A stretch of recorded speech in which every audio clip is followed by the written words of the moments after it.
Hey, welcome to the Medicine Cabinet Podcast. Now here's one of our sponsors. Pay the bills, gotta pay the bills. This episode has been sponsored by Jellyfish Treasury.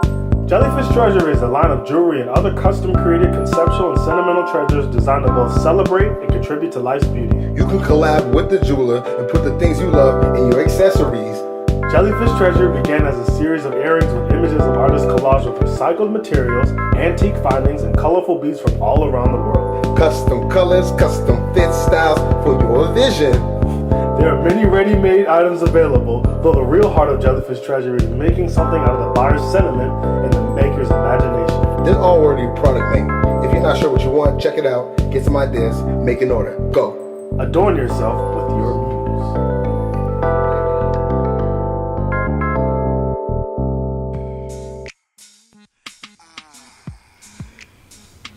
Yeah, this episode, Rootstock Republic, is the guest of honor. You know, that's Jules and Jarvis.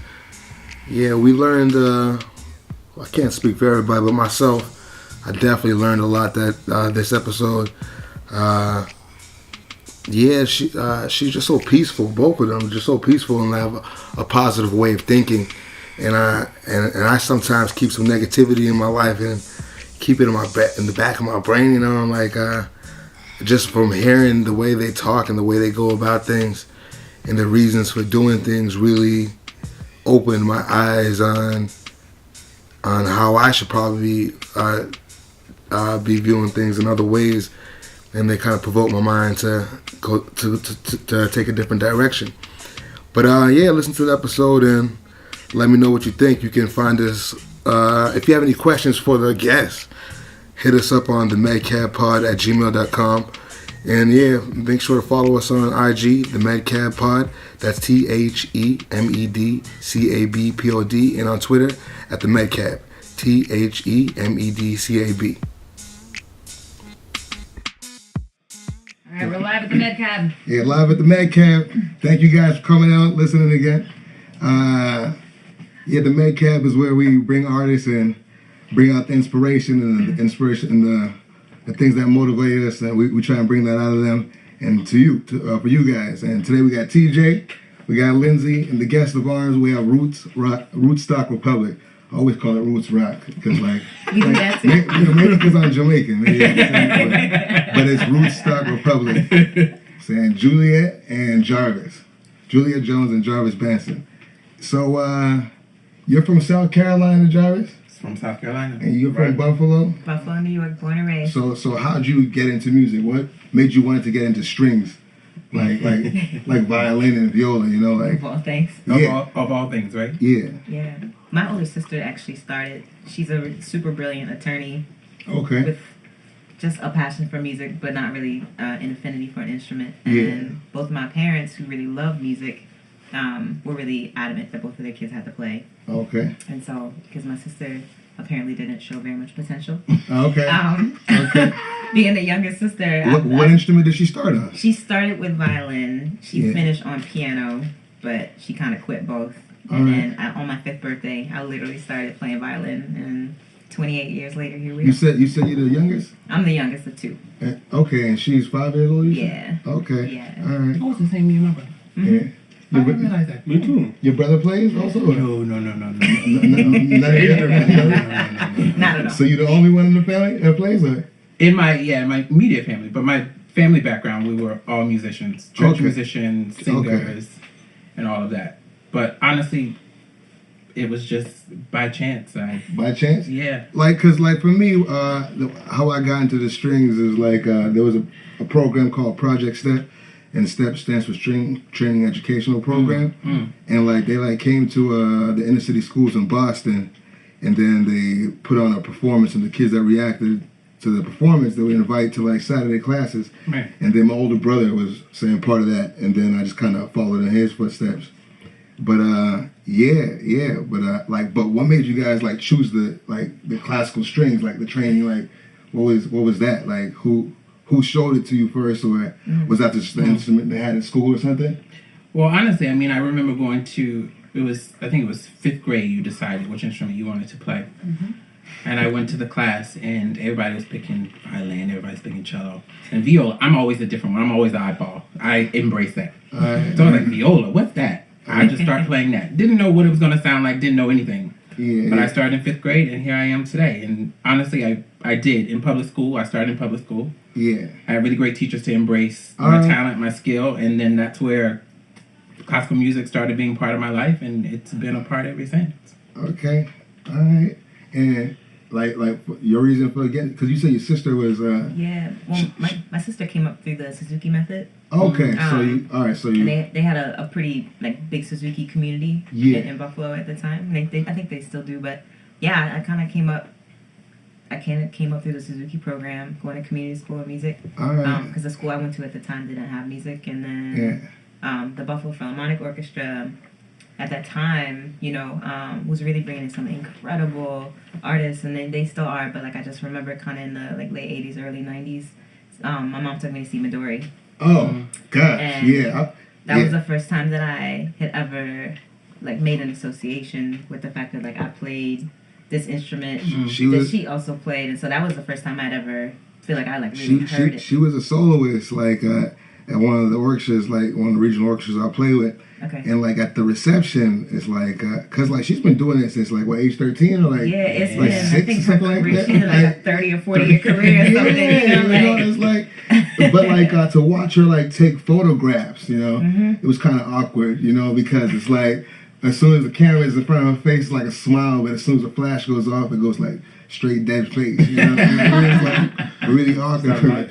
But she played amazing. She played amazing, and like the whatever she played for her encore, it was just so still, and like everything was just still in the room, And But you still really remember that. Oh stuff, yeah, I remember the feeling. It's a vivid memory. Somebody, those are the things. Yeah, for sure, definitely. I feel like you imagine, and we understand that now. Like when you're performing, you're giving 150% of yourself physically and mentally and spiritually, and so I feel like I have friends who have different opinions about it, but like post show.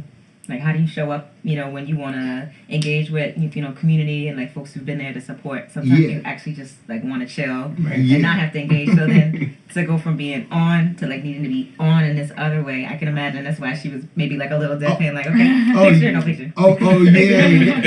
Yeah. Well, I can just, the way I was looking at it, like, you must get tired of, like, people just running up on you, taking pictures, like, for 30 years. Yeah. You know what I'm saying? It's like...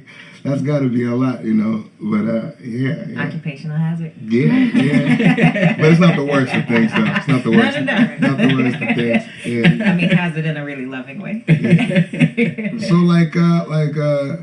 what you went to you guys met at Peabody. Yeah. We met at Peabody. Peabody, and that was. I came in. I started in 03. Okay. And I came in in 04. Okay. And that's when we met, and then. Kind of at some point y'all were just tight like right away, or we like were pretty tight. Yeah, we were pretty tight right on. Yeah. And we ended up living in like right next door to each other in the dorm, so it's like and I think it's true for most conservatories where there's a really small community or small demographic of African American students. At Peabody in particular, there was like when I was at where is that? That's in Baltimore. Okay. It's the music school of Johns Hopkins, which is right. Yeah. When I was at NEC, I was the only black string player until my 4th year. Wow. And there was a girl that played trombone with dreads, and with dreads is a kind of an important factor. Oh yeah. Yeah. Oh yeah. No, for real. Saying dreads. It makes you feel like yes. There's only a few of us in the game, Right. with the dreadlocks really still holding it down. Saying I see a lot of people cut theirs. Saying like, well, my hair is so full and thick, so I can't really, it's not really turning gray yet, That's another thing about being in orchestra, being like the only one with a full head of hair sometimes, like saying no crazy. You being like the black classical kid, relax. I understand. Yeah, but at least you're from Boston. I'm from Buffalo. They're like, what? How? True. I remember other kids coming in with do-rags and wearing that, like, back in the early days. But a lot of those kids, like, I want to also get into a lot of those kids end up quitting and leaving, and they had so much promise because just naturally saying a lot of kids of color, not all of them, say not all black kids can dance, you know, like Right. not all black kids Not all black kids can sing. Yeah. Not all black kids can play bass. Yeah. You know what I'm saying? But yeah, there's something natural in us with the music, you know, and like and when we take on to like classical music, yeah, we show that, you know. But I feel like a lot of people stop striving because the main goal, I thought when I first started, was Yo Yo Ma, and because I'm from Boston, so Boston Symphony Orchestra, saying those were the top things, and I played bass, so Edgar Meyer, you know, like. But like I never see any African Americans pursuing that. You know what I'm saying? Like what I see a lot of though, saying more than anything else, is everybody, not everybody, but a lot of people end up starting their own things, their own companies, that creating their own lanes. You know what I'm saying? I was curious to know why you started Rootstock Republic. Like, what was the reasoning behind that? Yeah, I remember. So I moved to New York in 2008, and I ended up leaving for about a year and a half. You left New York and came back? I left New York and came back. Wait, that's possible? Yeah. I'll be a living.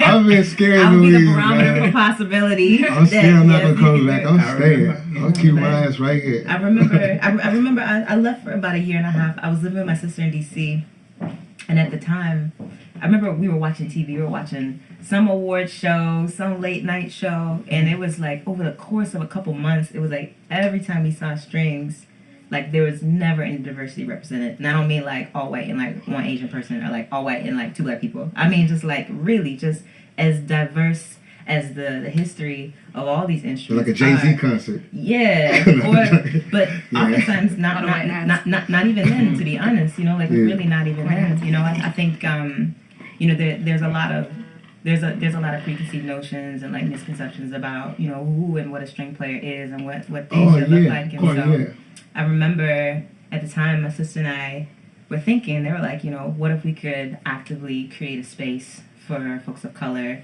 who play string instruments to be celebrated, to be seen? Like, can we create a platform for visibility? Can we create a platform for dynamic performance? Can we create a platform for string players of color to be working and for those gifts to be activated and supported? And so in 2014, fast forward, like we figured out a name, figured out a logo, and within a month, like we're already kind of booking our first project. And within 2 years of that, you know, had some incredible growth. But then Jarvis, who's like one of my best friends on the planet, really, he called me at the top of this year, actually at the top of 2017, and was like, I see what you're doing. I really want to support. How can I help you? And I was like, don't help me.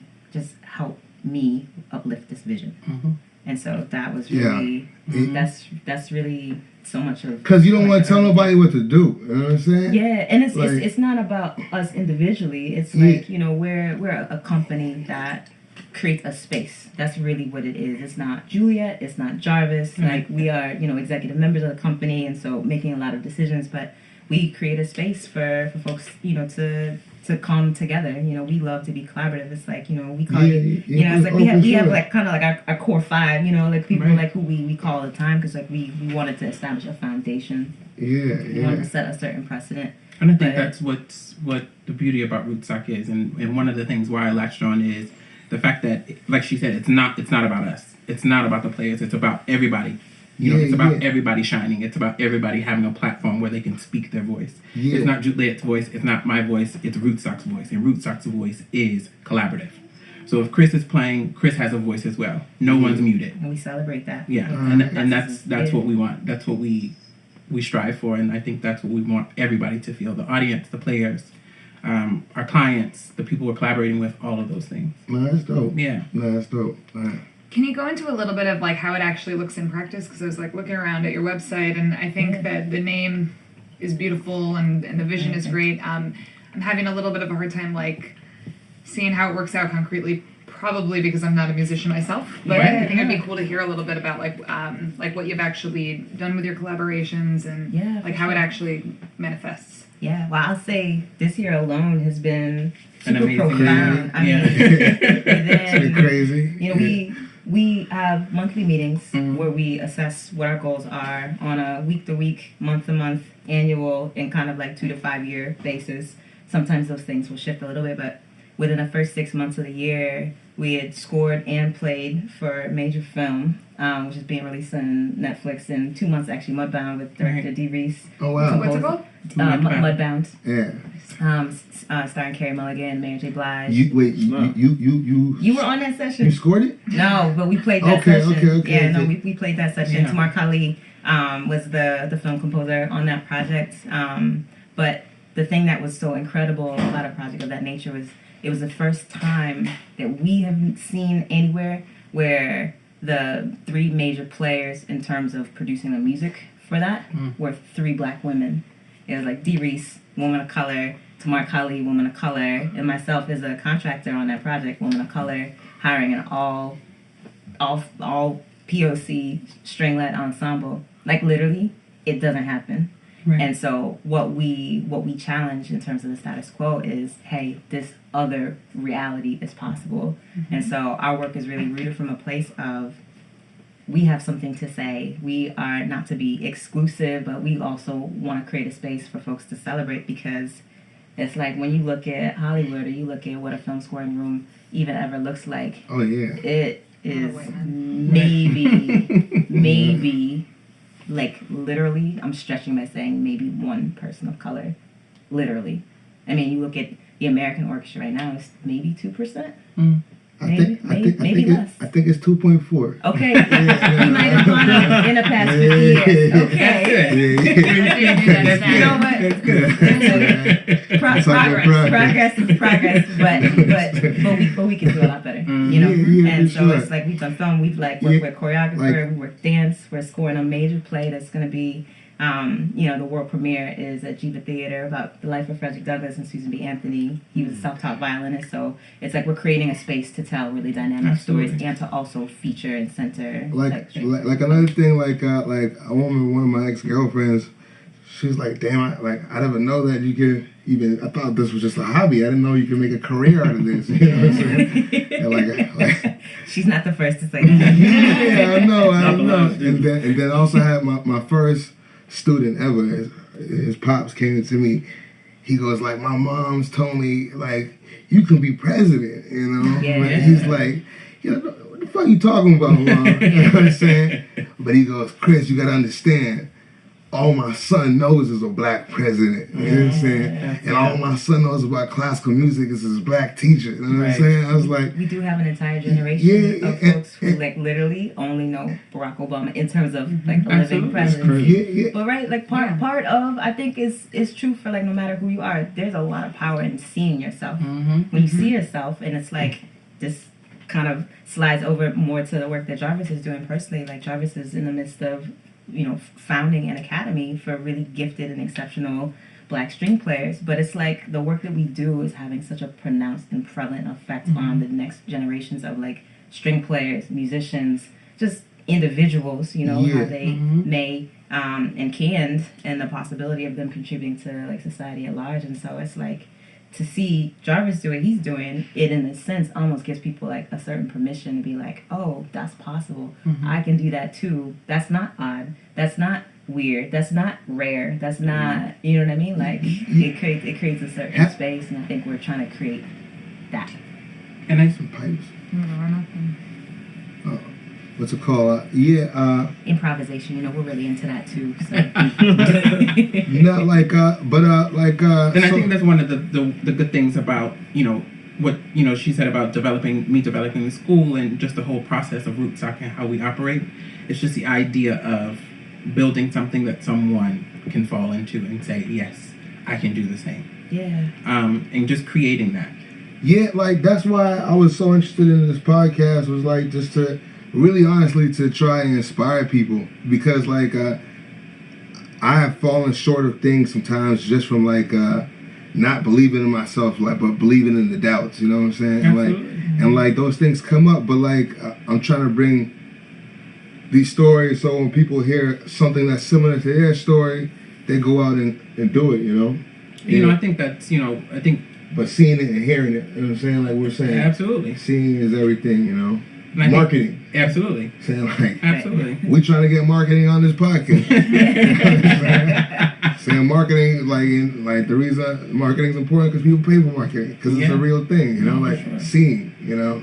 It's an interesting thing, though. You know, it's like you certainly understand, like being a musician, like we understand. I think firsthand, being really committed and being in relationship with something that you feel so impassioned about it, like so moved by, and that you're willing to dedicate your life. Like how many hours, like can we even count at this point? You know what I mean? So it's like if you're willing to dedicate yourself, your time, your energy towards something so profound, like you can apply that anywhere. Right? It's like you have a certain understanding and relationship with patience.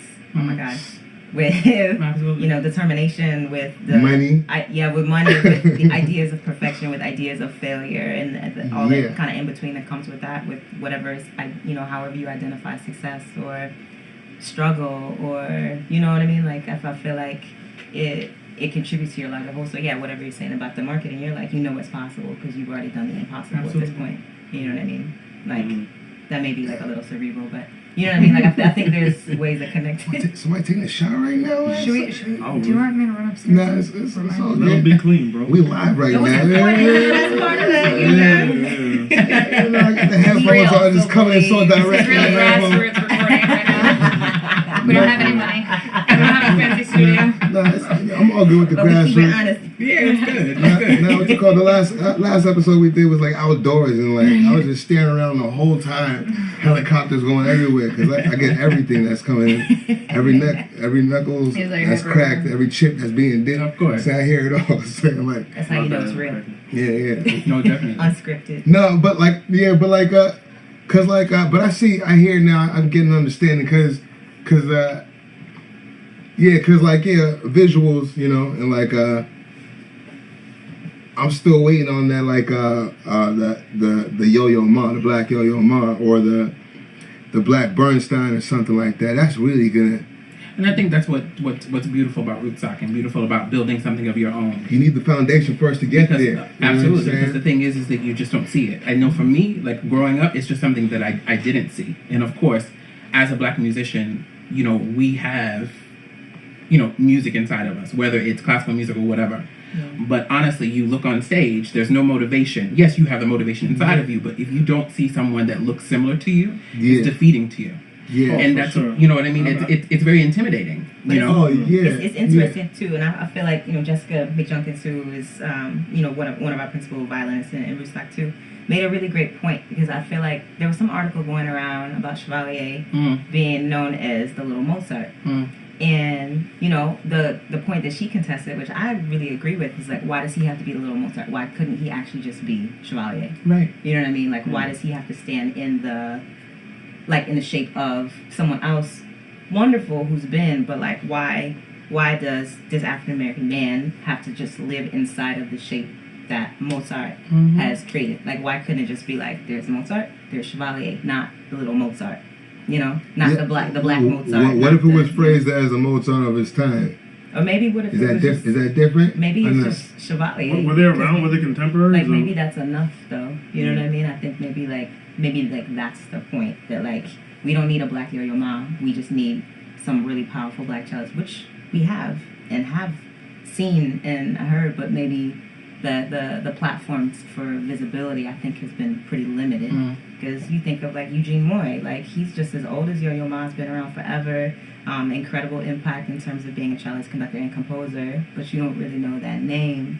Yeah. So yeah. It's like no disrespect to anybody else, but it's a possibility. I hear what you're saying, and like it gets me more on the words mean things. You know what I'm saying?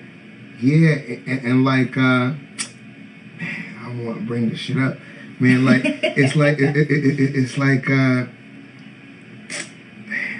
to call Columbus a hero. You know what I'm saying? This has been a really nice interview. We out. Shout out to Red Cat. That's our time. No, we're not gonna go there. We're not gonna go there. But words mean things, you know what I'm saying? Right. And like, We already did this on the episode. and like for me to, it's like, you're right. I'm crippling myself by saying the black yo-yo ma. You know what I'm saying? And like, yeah.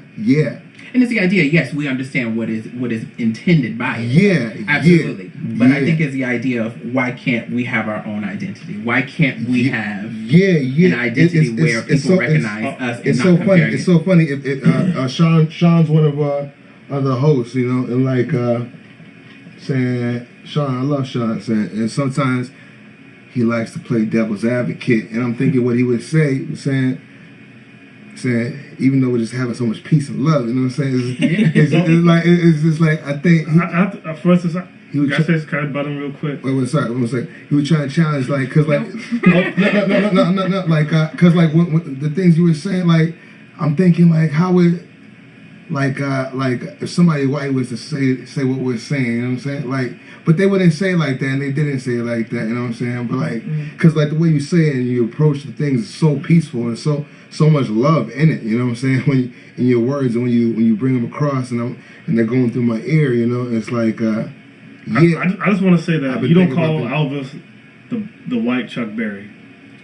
You know, like we were talking about. You like, so I kind of agree with that point. Or you don't call what you gonna call it? What's the other trumpet player? Will Marcellus? Right. No, white trumpet player. White trumpet player? Oh my God, come on. Chris. Brian's T-shirt. Chris Botti. Oh, I'm probably mispronouncing he's another. He's actually pretty. If you nasty. can't mispronounce What I'm saying is, white people have in this country. I'm probably just fucking. Oh, okay. White people have developed their own identity as artists in this country, Right. by using black music. Right. But when black people try to do the same thing they Benny do, Goodman. no, No? that is a clarinet player. Oh, shit. That is wrong. But it's just interesting how people have been taking our music for since we got here. And before, probably. I mean, we call that appropriation. We got a word for that. No, we got appropriated. Used to be cornrows, now it's box rate. We got appropriated. Well, you know, when you think about it too, I mean, if you look at the history of even just string instruments, which we're talking about, right? Mm-hmm. Like the lineage of that goes way beyond what we know and understand as Western classical music, right? Yeah. So I think we're just probably talking about like a certain marker in history up until today, but there's like all of this other stuff, you know what I mean, that we don't talk about, isn't really discussed, it's not in any textbook. If you come through conservatory, you won't hear Erased history? Really, you know what I mean? So yeah, I mean, what we're talking about is no different in terms of the instruments that we play too, you know? I mean, people have been doing it way longer than we have. So when you think of, tell me like 2 or 3 really well-known or like famous folks of color who play string instruments. They could be like a band or like a solo artist, like classical or just string? anything strings. I got B.B. King. Okay. I got Prince. Something like Jimi Hendrix. in terms of like orchestral instrumentation. Orchestral. Like, That might be a little I got right, you know what I mean? I Like, can't name like any that are current. Anyways, so that's okay, but you might know like Lindsay Sterling. Right. You might know that name. Okay. Hopkins. Okay. I'm just thinking of Yeah, like. just gonna out me as not knowing anything. I know Yo-Yo Ma. Okay, you know Yo-Yo Ma. You know, like Lindsay Sterling is a younger white woman who plays violin, who's popularized a certain type of kind of like crossover like style of music. Yeah. Right. But there's all these other groups. You think of, I mean, even like Regina Carter feels like she stands out as like most obvious to me. She's been in the game for a long time. Yeah. Went to Juilliard, classically trained. She was like, no. I mean, I'm For some reason I paraphrasing. know that. You know, Lindsay. and really, like she's created such a profound impact on string playing. It doesn't matter what genre of music you play. You know what I mean? You think of the Uptown String Quartet that plays with Max Roach. Every single one of those players is classically trained and have the ability to cross over, and they are like all completely well versed in jazz, playing with Max Roach. You know, in the late '80s. You know, you think of, I mean, there's a number of folks. You think of even groups like, you know, Nothing But Strings, or you think of like Chargot, or you think of, you know what I mean, like. there's all, and I'm talking like just in terms of like an intergenerational history, like there's a lot of folks out there, you know what I mean? And you don't really hear those names. You don't hear those names. And I think we're trying to create a space where, you know, it's not just Rootstock Republic. Like, we want you to know, like, who these individual people are. It's not just one band or one act, but we're like, no, we want to name it. We want to, like, give it a face, give it a voice. Like, it's really that crucial. Not like, I remember when we did the Toshi Regan thing, like, my girl at the time, she was like, "You playing with Toshi Regan?" And I had no idea what the hell was going on, you know what I'm saying? But it was a good night for me. You know what I'm saying?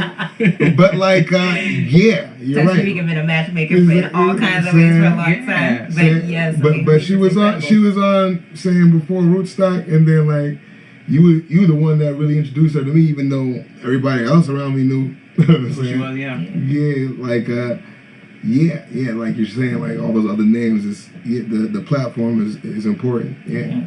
What do you think about for me, I remember growing up back home, I loved the orchestra. Like how I would roll up in the concert in high school, my teacher would give me comps. I'd be the only black person in the whole place. I'm just like, damn. But I still enjoy myself. But that's how me and Jarvis get down. Right. Exactly. We roll up at the New York Philharmonic and people are like, what y'all doing? We're like, get out of here! We pay these bucks too. Right. But we really enjoy the concert. Can you take my jacket, please? We are here for Rachmaninoff. Right. Like, really? But we the thing is, cover some hip hop, but we really love Brahms. You know what I mean? That's what's up. It's just kind of. I feel like just having orchestras around the country, around the world, like, you know, funding, like, the PR campaigns are old. They're not reaching the right audiences. So I showed up to these and I was like, man, why are they not reaching, like, people who look like me, you know, which is why Rootstock's so cool. But do you think, like, the future of classical music, like, do you think that gap allows you to, like, excel more? Because it's not... PR doesn't seem like a big priority. Well, I think they're just relying on the music itself. Right. And I think when you go to a concert, like, you don't... Yeah, I'm engaged in the music because I studied the music. I know the music. Right, of course. But you know what I mean? Yeah. But there are other people that will enjoy the music as well. But the reason why they don't is because when you look at it, it just looks stiff. Right. You don't have to learn how to listen to it. Yeah, it just looks old. You don't know what you're listening to. However, let's say, for instance, if Rootstock says, oh, we're going to present a classical concert, it's just not going to be us sitting on stage playing Brahms. It's going to be creative. It's going to be in a way that people seems it can be approached. And it's going to feel collaborative with our audience too. Like, Exactly. we really invite folks to be engaged. And I think, you know, to that point too, we're not like looking for permission or like not looking for anybody. Like, we're not creating for the sake of like people like loving what we do. Right. We're creating because we have something to say that we know is relevant and prevalent and it's honest. And people really respond to that, like what that is. And like, yeah, we like really believe in something, and we believe in what we're doing in terms of like taking forward steps and like being really progressive. And there's just a space for it. And I think we've developed a team and a strategy to start to push that forward. So a lot of the work we do is kind of behind the scenes. Absolutely. You know, like we've like started to present more shows that like centers our work in terms of being performing artists, but so much of the work we do behind the scenes is that's really like the root of the name. Like Rootstock is the root of the root. It's like it's the above ground that really supports the above ground growth. So it's like you may not always see who exactly is doing it, but trust that like there's a space and a place being created for those folks to one be working, financial, you know? Oh yes. To collaborate, meet other people. Like when we did that Mudbound session, it was, you know, you think of like me, it was like me, Steph, you, Drew, like Niles, Malcolm, and you, Chris. And it was like 7 people who couldn't have had more diverse backgrounds. All folks of color from all over the U.S., like in school, out of school, like classical, jazz, Americana folk, blues, rock, like you name it. Like they've probably done it, played with some of the biggest names, smallest names, buskers, you know, TV, whatever. But then to create an opportunity to then be influenced by each other, like we only get better, get stronger, learn more. Like I learned so much by even like, I mean, I feel like when I'm writing stuff in a session, like I never know it's possible till you play it. You know what I mean? Just like, oh, bass can do that. You know? You know what I mean? We out here.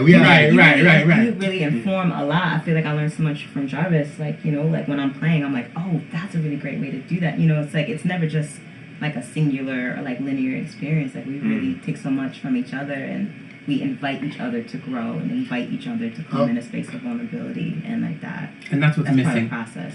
Yeah, that's what's missing. Like evolution.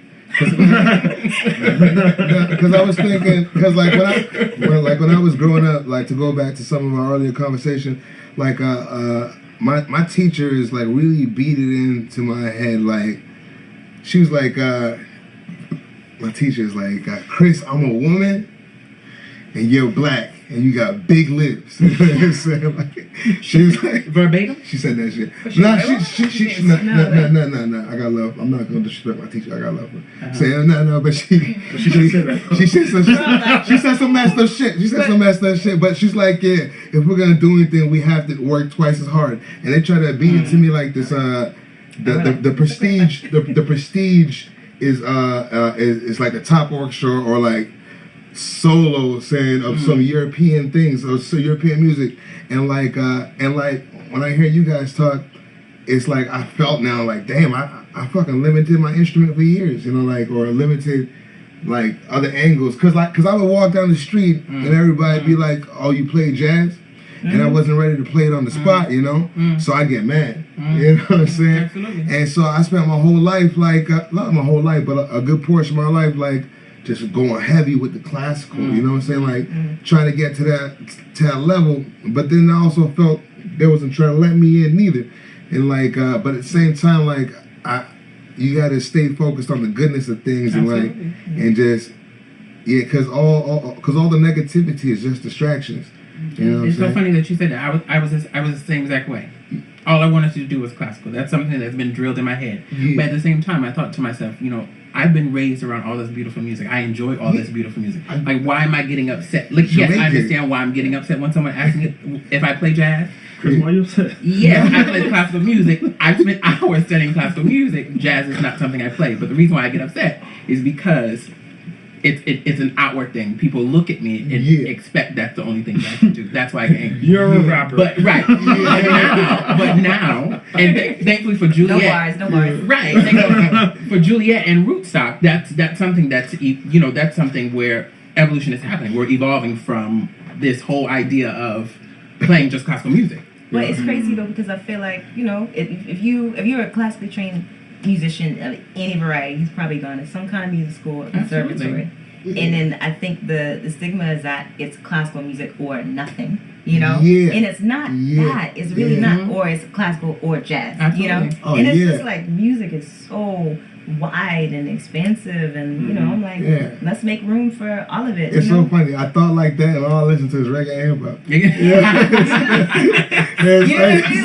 It's stupid as shit. You know, you like grow up like playing everything else, Nelson, Brown, Chag Shotzi, and I'm just like, yo, but what about this Kanye though? You know? Of course. I'm over there getting ready to marry and shit, and it's like, but you know what? Because you listen to that, I bet you can subdivide. Oh yeah, exactly. Oh yeah. You know what I mean? Like, I bet you could play anything off the beat. You know, it's like you can though. But when you we've seen and heard one take, right? You know, but I mean, it's like even a show that we did in Jukebox, right? Like I feel like you said it and just said it. Like we played a show last month that like literally it went from like Laura Mvula to Shaka Khan to Stevie Wonder to Missy Elliott, you know, and it's just like it couldn't be more diverse than that. And you kind of needed to have all those chops because like some stuff was like, you know, okay, I need a certain kind of classical foundation to understand some of these passages. Absolutely. And I have to understand how to swing too. Like, oh, this is kind of bebop, and I should be able to like lay back. I should understand what a pocket is, how to hold a pocket. I should understand what a groove is. I should understand how to improvise. I feel like that's the problem with a lot of classical musicians these days. They don't got no rhythm. Not at all. You know what I'm saying? Yeah. I mean, at least for people I see, I play with like. What do you play? Trombone. Okay. You know, because we're in the back of the orchestra, we hearing all kinds of stuff like, you know, and I just feel like when it gets to, or maybe not rhythm, but just how to adapt. You know, like you know how like it is an orchestra. You playing like the beat is here, and it's just like it's this wide. Yeah. You know what I'm saying? Yeah. You know, like You know, and I feel like Yeah. the best orchestras I Great. hear, like my favorite orchestras, one of them is the Met, because they play a lot of chamber music, Yeah. opera. So they're just like, like this, right? And it's tight. And so when they play like bigger works, it's like, oh man, like y'all really just great. It's not maybe swinging, but it just sounds like it's grooving. Absolutely. Because they're in the pocket, like you're saying. And I feel like a lot of people maybe, especially growing up as a brass player, man, I hated practicing excerpts, like, because I thought it was just so like, because the way people would practice them, they could play the hell out of an excerpt, but you put something else in front of them, They have Or no no idea what to music. do. Or no music. or no music, yeah, and Yeah. they didn't know what to do, like they freeze up, and I was just like, couldn't get it. I was like, man, I'd rather not do excerpts, of course I'll do it, but I'd rather not do that and play like these duets with you to see like if you can really phrase, Well, I feel like, I think this is like a little bit of like the contemporary culture that we live in too, which speaks to that. Like, we are in like an age of like such access and like immediacy. And also, in terms of access, like, we don't really have to think about anything. We don't have to engage our brains to do a whole lot because we have all these other devices. We have all these other tools with which to like, gather whatever information we need. So in terms of music, it's the same thing. Like, if you're just given something all the time, you're not actually forced to think or like use that muscle to be like, okay, how can I lift this music off the page? Or if there's no music there, like, what do I have to say? What is my voice? Like, what do I think? Like, do I have a place to express that? Where am I? Like, do you have a place to express it? Is like, as a classically trained like bass player, you know what I mean? Or are you trying to get these excerpts so you can get that job? You know what I mean? It's like, is that you? Like, is that your voice? Yeah. If some of it's your voice, like, there's room for duality, but like, I've been upstairs for the past 2 weeks just practicing excerpts, and like I'm like, oh, fuck this shit, you know what I'm saying? I'm dead ass. That's where you are right now? Yeah. Not like the thing is, I'm sounding pretty decent, I got we like already know what that means. I got like 2-3 kids I gotta worry about, you know what I'm saying? That I know they're gonna be at the audition, but like my heart is not even in it, you know what I'm saying? And like I enjoy doing the podcast, but I enjoy performing always. Like when I'm on stage, I'm happy, like. Of course. You can And feel like that. when my pops was passing away, like I couldn't be in the hospital without my instrument. You know what I'm saying? Like, because when I had my instrument, I should be playing the whole time. And then like they try to ask me questions, but the voice get all shaky and shit. But fucking like me and my baby upstairs, my bass, you know what I'm saying? Like we in love, saying like TMI. Right. We seen it too. We know it. We feel it. We feel that. Bass player playing. Right. Oh yeah, thank y'all for calling me bass player. Oh right, I forgot about that. We be ready for it. No, but it's not even y'all, it's your people's too. Like I'll be leaving the spot to be like bass player. I'm like, God damn, y'all. Because Climate Poetry said it during it after we did that. Yeah. And then Naima was saying something. She's like, yo, but what about bass player play? And I was like, Chris? Bass player play. And I was like, oh, okay. So I was like, damn, I should start calling him that too. That's fresh. So that's how he No, but y'all say it for real. And like I be showing up because that's my email address, Right. you know what I'm saying? And that's bass player play everything, Instagram, Twitter, everything, And so like I show up at orchestra rehearsal sometimes. Bass player player. Bass play and they love it too, They love it too, And they're having a great time too, But like they're having a great time with it in a different way, Like, but y'all get it, Like, Yeah, and we like get it. The reason it came about, it was my homeboy, cause like, all right, so we at the prep school, it's like 5-6 black kids, and then one of the badass trumpet players, he gave me my first email address. Hotmail just came out, So he's like, he was like, all right, playalistic, So and my brother was DJ 69, so I was playalistic 68. Oh wow. And then what's it called? And then saying Gmail was popping now. I gotta find a new name. So they're like bass player. I'm like, yeah. You gotta get a tat now. And I got too much pride to leave it alone, Yeah, you can't do that. I show up at orchestra rehearsal saying like slaying straight up like regular like white orchestra and shit. A bass player play. I'm like, yeah, that's what. Listen, we ready for the. We're ready for it. We're like, Say- we need that say bass something. player tee. Say Right. something. We need the headband. Everything. You know, Socks. socks. Yeah. Definitely the long socks. Yeah. Definitely. Yeah, so you guys should hear it through the headphones. I'm chopping through the thing. No, but what's it called?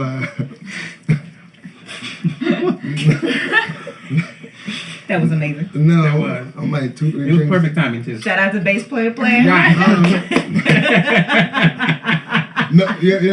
So like, my brother had asked me this because I don't have no mentors, and I realized that the other day how important mentors are. You know, like my pops was one of the dudes I would talk to. I just dropped some real shit on him, but I only did that when he was sick. You know, but like the only person like the older than me that really fucking be giving me knowledge and be questioning me is my older brother. You know, and like he asked me the other day, like, yo, what's your end game in New York? So you just gonna freelance forever? You know what I'm saying? Like, so like, what's the end game? Like with like Rootstock? Is that? I mean, that's a serious question. I mean, just pop it on you like that. You know what I'm saying? But like not because when I asked if you had scored that earlier, saying because I thought that was a possible answer. You know, because I could see you saying or the company like scoring for like films, short films, like all that too. Which brings in like the royalties and whatnot, where you can sit down for a little bit, you know. Yeah. But yeah, like what, like where, like what's like where, like I know you trying, like you say, you're creating a platform, saying for us, you know, to do our thing, you know, and for people of color to do our thing, you know. But how far do you want to bring it? Have you like, or what's the next thing, you know? It's funny because I did another interview. And this came up about a month ago. Yeah, with Ebony Bones, who's a UK based. My father would ask me this question all the time. It's important though. And I'll get mad at him like, yo, stop asking me that shit. I don't know what I'm doing next 5 years. Trying to go to college right now.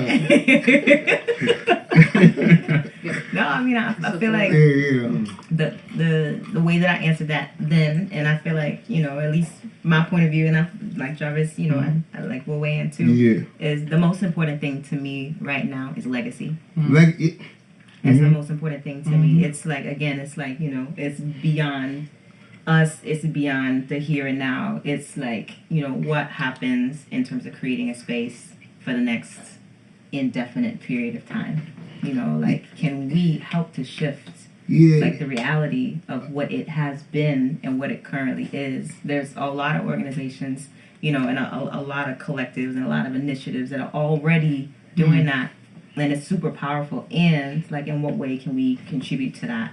In what way can we continue to build out a space and a place for strong players of color to be seen, to be heard, to be celebrated, to create dynamic work, to not feel like you sidelined, or to not feel like your voice isn't important, or to feel like what you have to say is small or some version of something somebody else has already said. Like, can we do that for the next 3,000 years? You know, like, can we create a stamp right now? And that's the thing to it.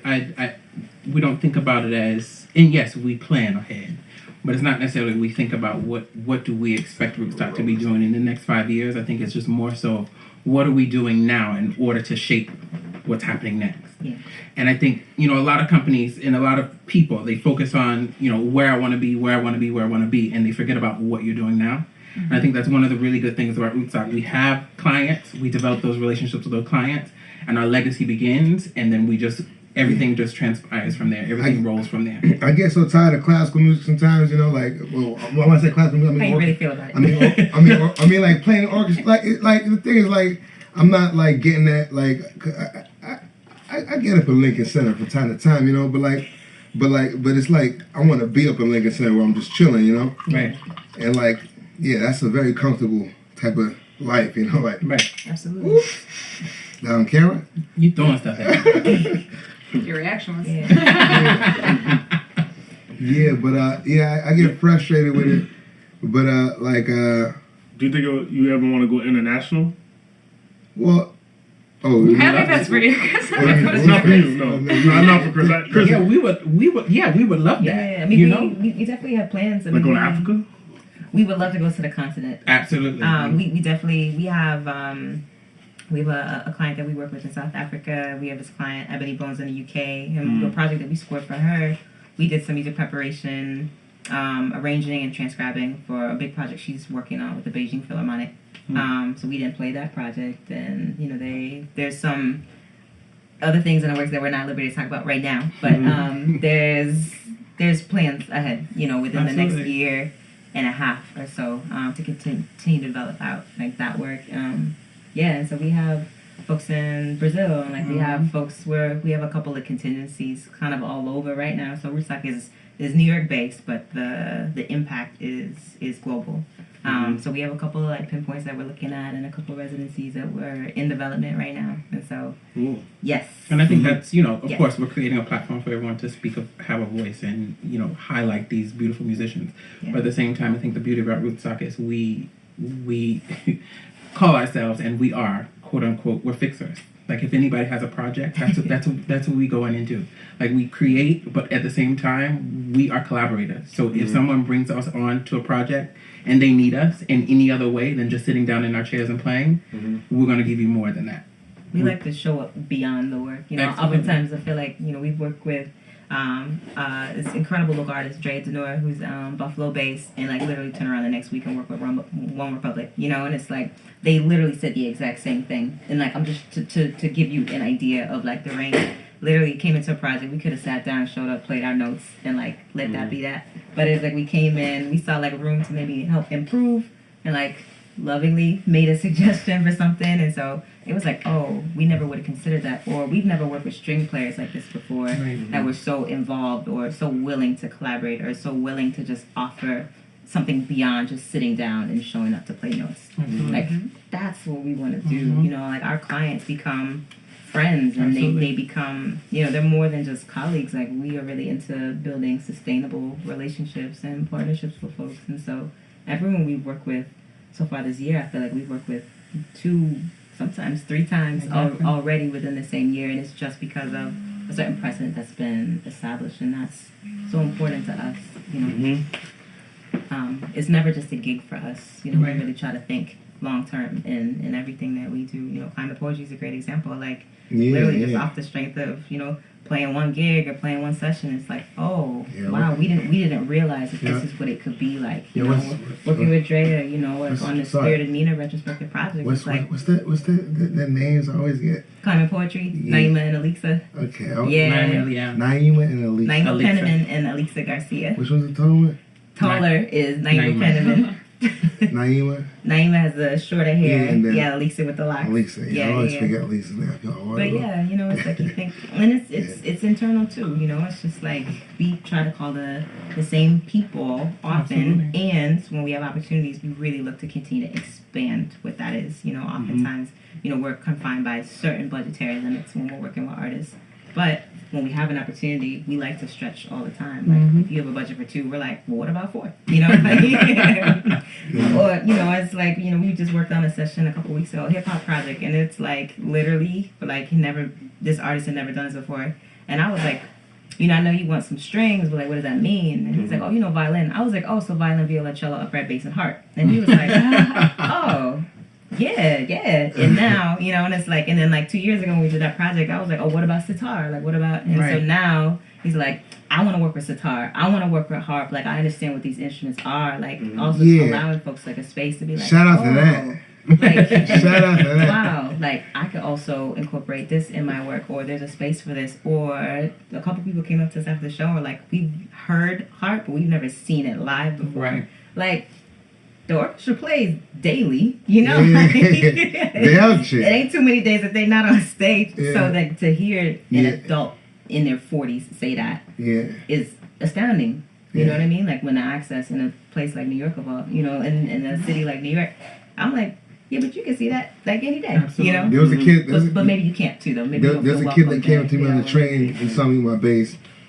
He was like, "Is that a piano?" I was like, "Wow." Is that a trombone? I got those 2 questions. I get trombones too. And I was like, wow. I said, pause. Yeah. Sometimes you kind of be annoyed to answer questions. You're like, really? But then the answer is, really? If you don't have access, you don't know what it looks like. You don't know. Like, we've seen it, so we know. But, you know, for sure. This ain't a flute, you know? No, yeah, for sure. No, like, I think Sharif was the moment, saying the Sharif episode that we had earlier, that was the moment, because that was like 3-4 episodes in. I realize now nothing's by chance anymore. Yeah, none of this is by chance. Right. When the people I'm inspired by, it's like it's not by luck or like you know. It's like not only like did they take the steps, but saying somebody placed them around the proper teachers and like the proper shows, like the Midori shows, you know, like it feels like alignment, right? Yeah, like, yeah. You don't always understand it. You know how the dots connect, but you know. Oh, for sure. Intentional. Oh, for sure. We trust that. Oh, for sure. Even right now, like, thank y'all so much. This is incredible to just be able to speak on the work. You know, I think playing is one thing, and also just engaging in conversation. Like, to be honest, I didn't give you guys a proper introduction like I've given everybody else. No, we just went right into it. Yeah. Y'all are really engaging. So we were down for it. We're like, let's go. Let's go. We dive right in. We're like, okay. But I came in here. I invited y'all because of my own anger, and I've been trying to pull it out. You know what I'm saying? And like, cause like, not my anger towards y'all or nothing like that, just towards like the classical game and like saying black musicians, man. Cause like, I see other bass players, you know what I'm saying? Like they connect with the same teacher better than I did, you know what I'm saying? But what if that teacher was black? You know what I'm saying?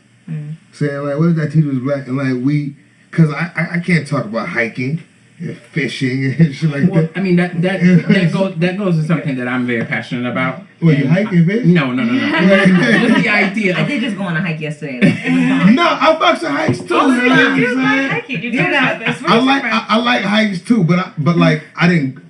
You can't talk about it. I wasn't doing it from like 6 to like 17. Like right. It wasn't part of my thing. It was a thing I did like by chance. You know, like whitewater rafting was a thing I did by chance. Like shooting, like or whatever they whatever the white people going biking.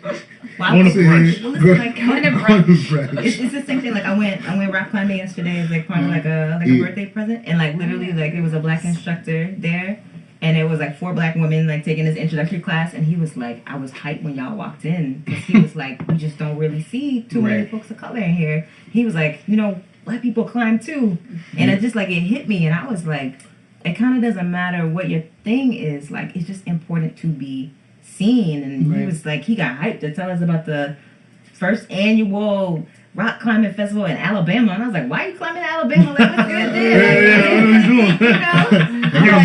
I guess maybe I haven't spent enough time in that region, but it's the same thing. Like people like want a space to be seen and to be celebrated, not in some like egotistical way, like not in some kind of like gratuitous way, but really like, I see you, like we celebrate you, like when we call you on, like we score parts like specifically that we know bass play can hit, you know. It's just and it's not just like some mill of the, run of the mill, whatever. It's like, yo, we like make a space that's like really intentional and specific, and I think when you're inside of a particular hustle on a classical grind, like that's not a space it's not a shape that's like meant for you. You're trying to fit inside of another space that sometimes feels like, do I fit? Will I fit? Am I supposed to fit? Like the dissonance, no pun intended, but like the dissonance inside of what that experience is, that's hard. That's really hard. And it's just a mindset that you can't necessarily get away from. Get the fastest on this shit. Yeah, you can't. No, we good. Yeah, it's just a mindset that you'll never ever get away from. You know what I mean? You're always faced with it. Yeah, I feel like you said that when you first moved to New York, But but what you guys are creating though is like the future. Like they might, there's a chance they might be able to rock with it, But I mean, either they do or they don't. It doesn't really matter. Rootstock is still gonna push forward. Oh yeah, that's what I'm talking about right there. You do whatever. To the sun. We're not really looking for permission. Exactly. We go because we know we have something important, and if it hasn't been done, we're gonna do it. And if it's been done, we're gonna contribute to that. We're not trying to be some innovative fire started, like, is if, to diminish what everyone else has done, or, the other impacts that have, already helped to create a space for us. Because we didn't get here on our own because we had some idea to be like, oh, we should, there's a lot of folks who precede us who are doing it too, and I think we're doing it in a way that we're like. But you guys are more in the future, though. Saying like, I always show respect to like the first curtain audition, a black woman won on harp, in Boston. The first curtain audition in America, and like that's dope. And like after that, more people started being inspired. And then like from seeing this now, it's like I'm like the reason like I said I started this podcast was inspiration and motivation, and I'm seeing like now even for myself, like I've limited my mind, like I limited my mind. I let people do that to me. Well, no, I let myself do it to myself. Can't really blame nobody, I think you trusted in a vision. I trusted in the vision because like was kind of curated they told for you. They too also it goes. That's not a bad thing. And it goes. They told me to play the excerpts, play the scales. Right, but that's what I'm saying. Win the job and then exactly, but straight. Because to your point, you asked the question earlier. You said if this teacher was black. But at the same time, yes, that's important. But at the same time, like I was saying, that's something that's passionate to me. You have to have adaptable pedagogy when you're teaching students. Like, yes, if I have a white student standing in front of me, I have a black student in front of me, these two students are totally different. I have to mold myself around that student. And that's what's lacking. Pedagogy from the teachers. Right? From the teachers. Exactly. That's what's missing.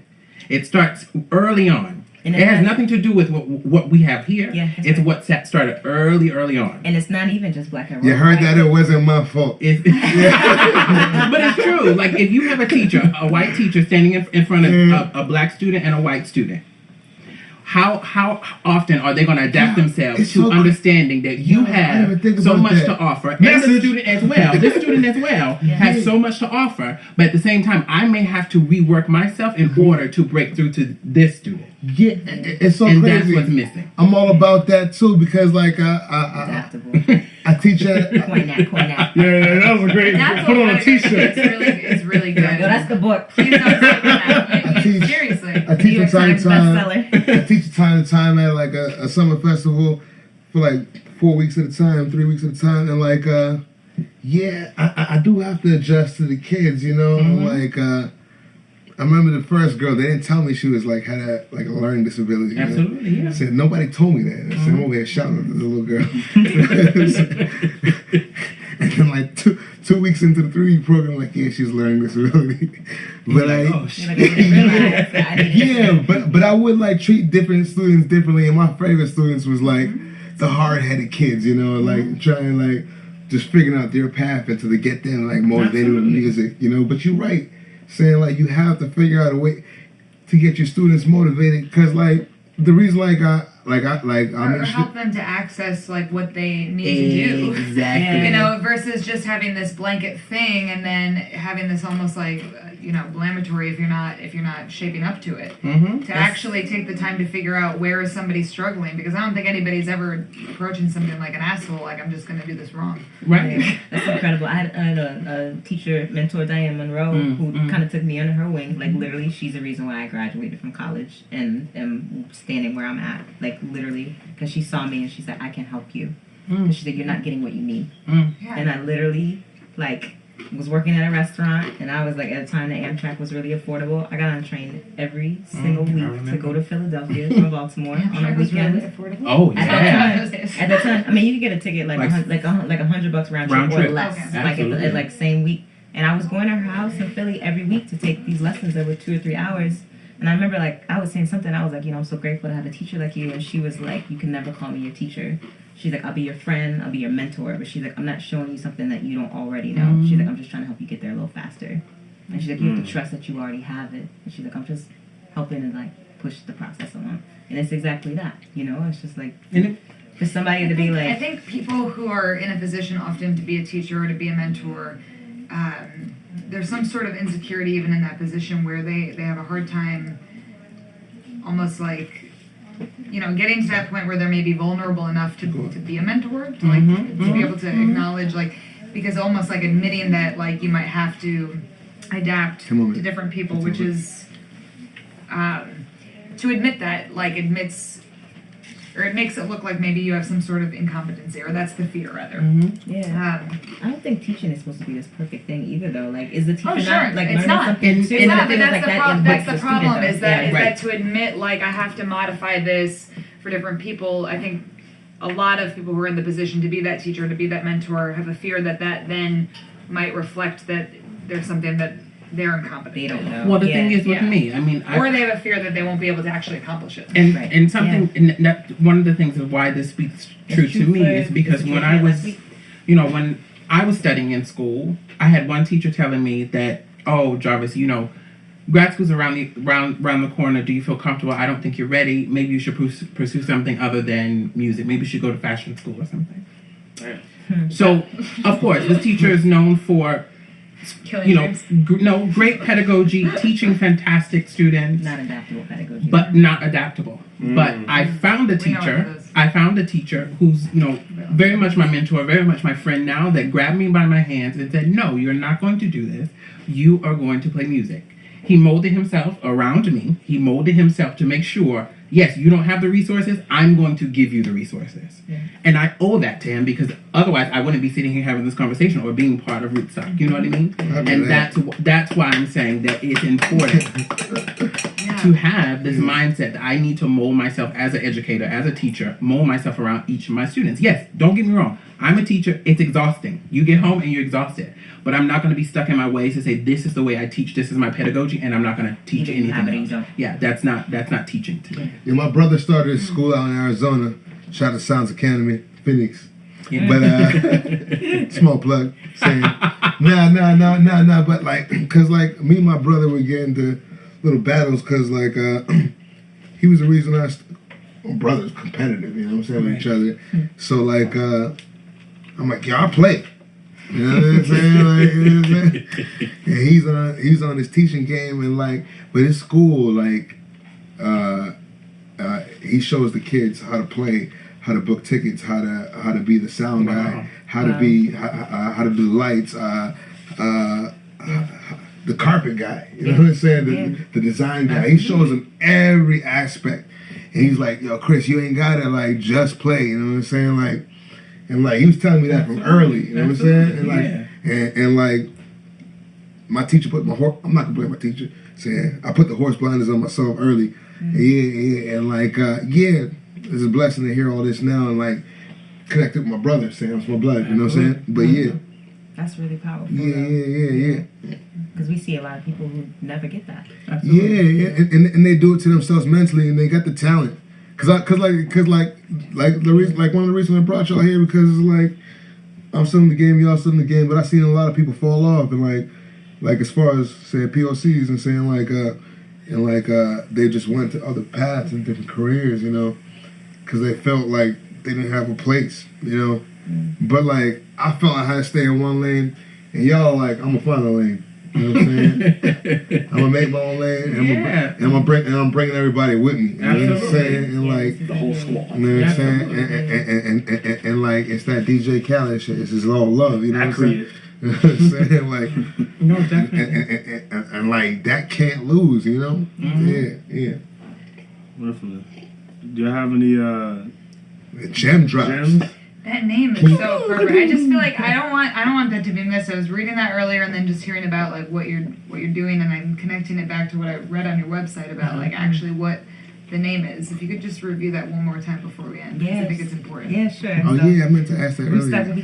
when you think of the name Rootstock, it's the root of the root. It's the underground growth that really impacts the above ground growth. So when you think about the work that we do, oftentimes it can appear or maybe not appear is the work that happens behind the scenes, but it's the work that we do in preparation. It's the work that we do in studio. It's the work that we do, in scoring. It's the work that we do, with all of our clients that really allows their projects to then be lifted to this other place and space. And, Republic is just really meant to reflect the team. It's really kind of for the team, by the team. We live and rule by a really democratic process. Like no one voice is more important than another. Like we have ideas, always, but the work that we do is really rooted in those ideas and those values.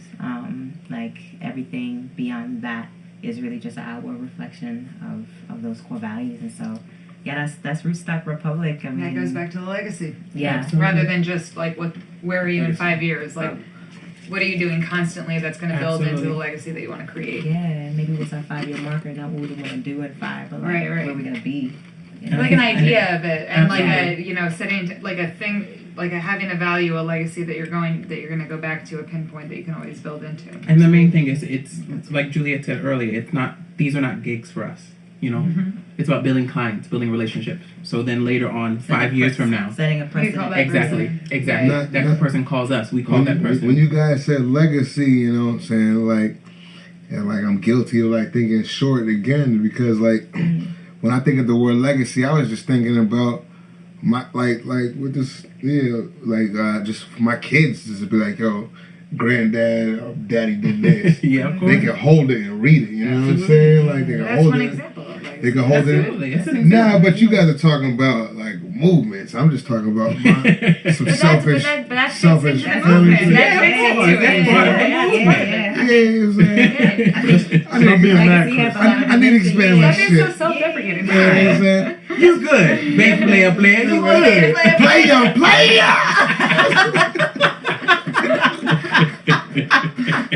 To be clear. Right. Nope. Right. Number 3, what drink we in there? So I need gems. Yeah. So yeah, what would? All right. So what does Rootstock want to tell the people? Because like what I've gathered is love, saying, and like get the hatred out of your mind. You know what I'm saying? Like nothing you guys said today was like fuck them, like oh fuck this or fuck that. You, like Very positive. I mean like nothing about like But honest. because like the things that like motivate me is like the stress in my life, you know what I'm saying? And y'all didn't talk nothing about that. You know what I'm saying? And like it was just a motivation for a bigger picture, you know? But like what do you want to tell the people? Saying like what do you want to tell the audience right now? What is it? What keeps y'all going? By the way, our audience is Shreve Clayton, our one viewer. Is that Shreve? Oh, what's up, Shreve? Is that Shreve? What's up? Going on, Shreve. Thanks for putting us onto the live video, Shreve. We're here for it. Yeah, Shreve. Like, retweet was good. I think I think my message and something that Juliette and I talk about all the time, especially as a musician, it's a very sensitive space. But I think when one lives in their truth, you're able to do it just about anything. Yeah. And don't let anyone take that away from you. No matter what happens, you have to live in your truth. I'm gonna roll up right now.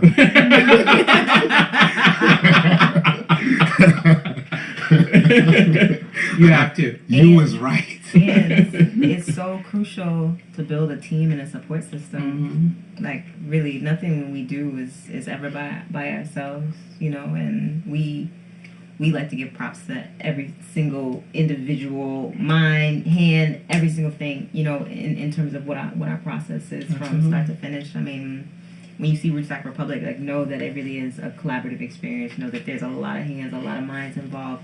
But build a team. So, you know, it's no doubt you started this shit, right? I feel like I founded the company. You the seed. I founded a company based on. You're the root of the root. That's it. She's the root of the root. No, It's true. I feel like when I first saw I envisioned the company. Yeah. Right. Yes. Okay. Yeah. Yes. I am the. Take the credit. Yes, take the credit. Be Take humble. the credit. I found, Be humble. Sit down, be humble. I founded the company based on a vision for something that I experienced, and I felt like I didn't need a permission to create a space for myself. Yeah. At a time when, you know, if it was orchestral or if it was like something more contemporary commercial, and folks aren't really looking for me, they're not looking for a chocolate violinist with locks. Like, I don't really fit the mold. I don't need to. You know what I mean? Like, I don't need to fit that mold. So I'm not looking to be the black doom. I'm not looking to be the so-and-so of don't. Yo, fuck yo one? No. Listen. Another thing. I am one of the biggest yo-yo ma Edgar buyers. Everybody. Literally. No. It's Yo, he talk true. It's not that, but I think it's you know, we come from a long line of folks who are innovative and you create out of a space of necessity, and we saw a need and see a need, and I think the work that we're doing is really addressing that. And I think we have to name where there's crisis, and there's crisis in terms of like the Black string player community. There really is. Yeah. You know. Oh yeah. And it's not to overpower what anyone is doing. Oh, There's it's enough not, space like, for everybody to create. really And I think that's one of the things that has happened. Like one gets into a certain position, and they feel as though they need to overshadow. That's not what we're doing. Yeah. We want to move along with everybody else. We want to move things forward. Exactly. Now, I'm glad you said it because I'm a hater. You know what I'm saying? No, real talk. I'm a hater. The greatest hater of all time. Yo, one of my favorite 50 Cent lines is like, yo, you getting money, I can't get no money? Well, fuck you.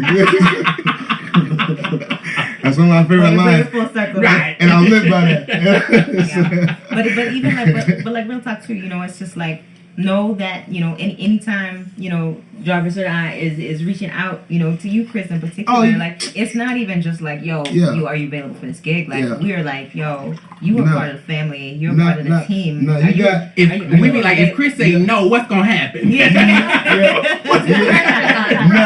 No, like honestly, you got. You can't say no. It's a cult, actually. Exactly. You can't say no. No. You as much a part of the team as I am, as Jarvis is, right. as Niles is, I didn't give you guys a Eric proper. as Fred is, you know what I mean? Like the list goes on. I didn't give you guys a proper intro, but like the reason, like I also invited y'all, cause y'all show me mad love, man, and like you never know, saying like sometimes I get to the double digits, saying just 2 digits and then like 0.22 something, you know what I'm saying, and then like I get the right call at the right time every time, you know what I'm saying, and saying y'all always been there, and like every time, cause like I'm the type of dude, I show up real quiet and nervous. Because if I get too regular and too comfortable, I might say some shit, make people uncomfortable. Like, I say what's on my mind sometimes, and people don't like that. Right. But like, you guys always been kind to me and always accepted me. And like, I felt I had to have y'all. Everybody that's been on the first season, except for one, saying I've known, they've definitely inspired me and like really motivated me, keep me up in that room practicing.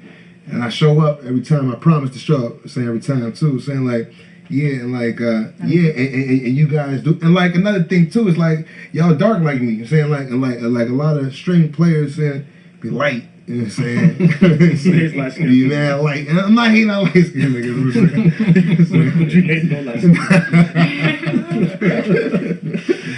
I'm not. I'm saying there's room in the evolution. But to see y'all doing it as like so saying like dark as me, you know what I'm saying? And like we know that colorism is like a real reality inside of the. You go to any country, the darker people got it rough. But my boy pointed out to me, he's like, the darker people always worked in the field, so of course they darker. But he was black too. But we got an argument. But next podcast. But definitely saying I want to thank y'all again for coming out. Shout out to Sean. Shout out to Dr. Chem saying he couldn't be here tonight. Thank you, Sean. We tagged you though. You part of the process. It's on your page. Don't you ever forget that, Shawny. But saying Rootstock Republic, Medcat. Yo, wait a second. Tell them where to find you guys on Instagram and Twitter and Facebook, just so they know in case they're looking. That's a little less of my forte. So I'll pass on all things JB? social media. When you see us, know that, again, it's a real collaborative. She was fired from social media, but that's okay. I guess for anything you want, but you know what? It's good to know. Tweeting and Instagram is not really my, it's not my gift. I can grab my can't tweet though. It's, well, on Facebook, for Rootstock Republic. Spell it up. ROOTSTOCK. Yeah. REPUBLIC. Come on, fine. Rootstock Republic. Yeah. Yeah, on Facebook, on Instagram, we're at Rootstock dot Republic. Long story. Instagram try to get us. That's okay. That's okay. We created a new one. We back now. In there. Yeah. Check And then out. Twitter, we're Root Magic. Yeah. Root Magic. Yep. Yeah. Yeah, you look for the same name, you couldn't find it?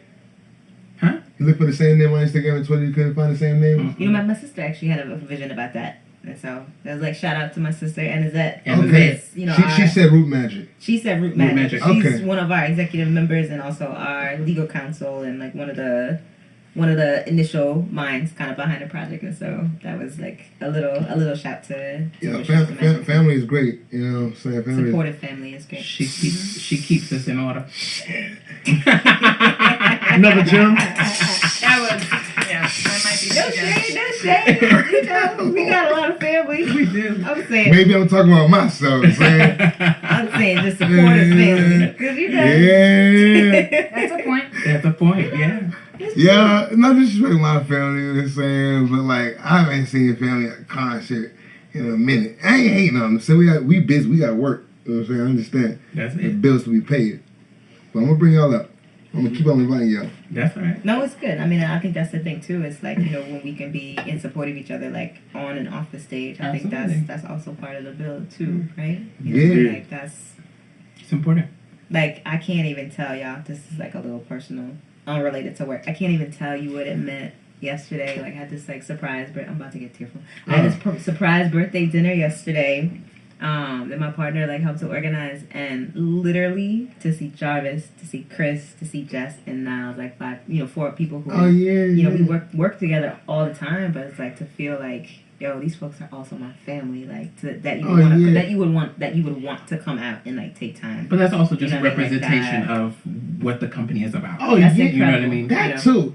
Like when I was there last night, it was like a lot, because like when I show up, so when I first started showing up, I forget what was my first one. I feel like was it Sharif?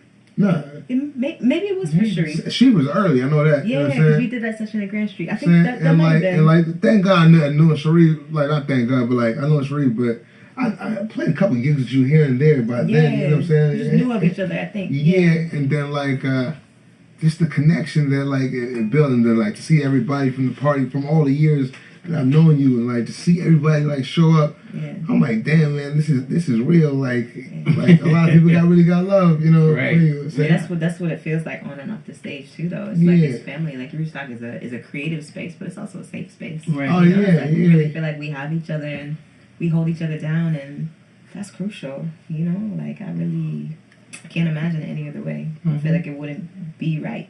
You know, if it wasn't that. For sure. Absolutely. Yeah. Chris, what's your socials? Where can they find you? My social? Social security number. My social security number? Nah. This episode feels really like medicine cabinet. Yeah, So I just want to like put that out there. Like, no, it's good. This is the mission.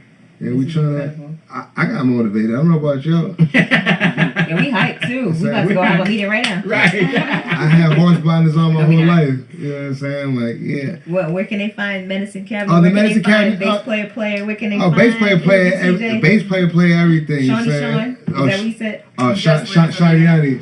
Okay. Try to have No, but you can. the Medicine Cabinet podcast you can find on, what are we on Instagram? We figured Instagram out. Don't. We figured it out. We call Jarvis. He's really good at that. It's called. We need you for Instagram. No. The Medicine Cabinet podcast on Facebook. We're working on a website. It's coming. No, Instagram, Twitter, and Facebook. The Medicine Cabinet. Put the in the front. The Medicine Cabinet. Yeah. And podcast at the end of it. Yes, the Medcast podcast. Yeah. The Medicine Cabinet podcast on Facebook. If you hear this, probably you're following us already. We appreciate I'm not gonna pick up a guy. Bass player. Rose. All right, should we end this live video? Yeah, I think we gotta end right now. Yeah, legally. Yeah. Vain Gloria. I like that. I like it in the black. I like the way you fill it out. I love how we look from the back with the cuffs and the straps. Can I whip it? Can I whip it? Can I whip it? Can I whip it? Can I whip it like that? It's sexy time. Do you like leather? Let Vain Gloria dress you up in handmade fetish leather new goth lingerie. If you're into BDSM and kink, don't even think. Let Vain Gloria facilitate intimacy with collars, cuffs, harnesses, belts, garter sets. You can find the wardrobe for your fantasy at etsy.com/shop/vaingloria. That's etsy.com/shop/VAINGLORIA.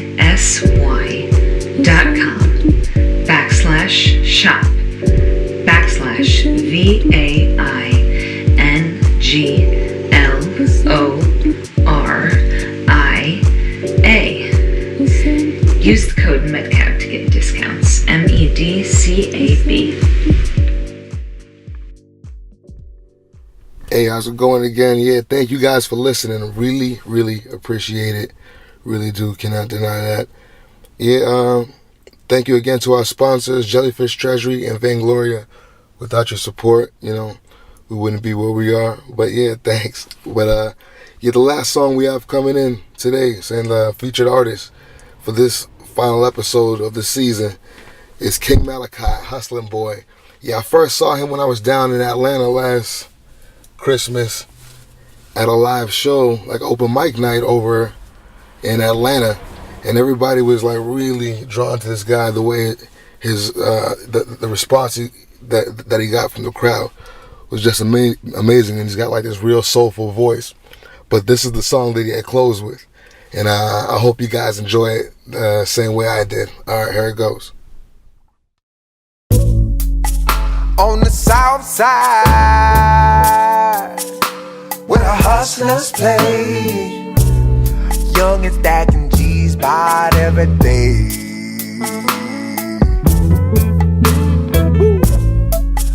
For a short time, just off my face, I could get work and not be a thing.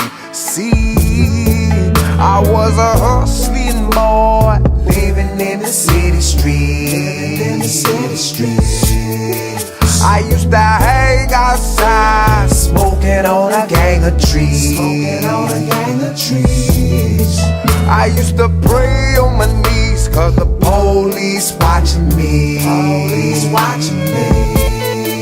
Will I survive or deceased, living in the city streets? Wow, I've been hustling about most my life. Can you understand how real my life? Can you feel the pain I feel inside? Look at mine. I do wanna live a normal life. I used to write rhymes when the times were slow, trying to get money out in the cold. Woo. Used to fight sometime, cause them fiends would lie. Messing up my money, don't smoke mine. See, I was a hustling boy, living in the city streets. I used to hang outside, smoking on a gang of trees. I used to pray on my knees, cause the police watching me. Will I survive or deceased, living in the city streets?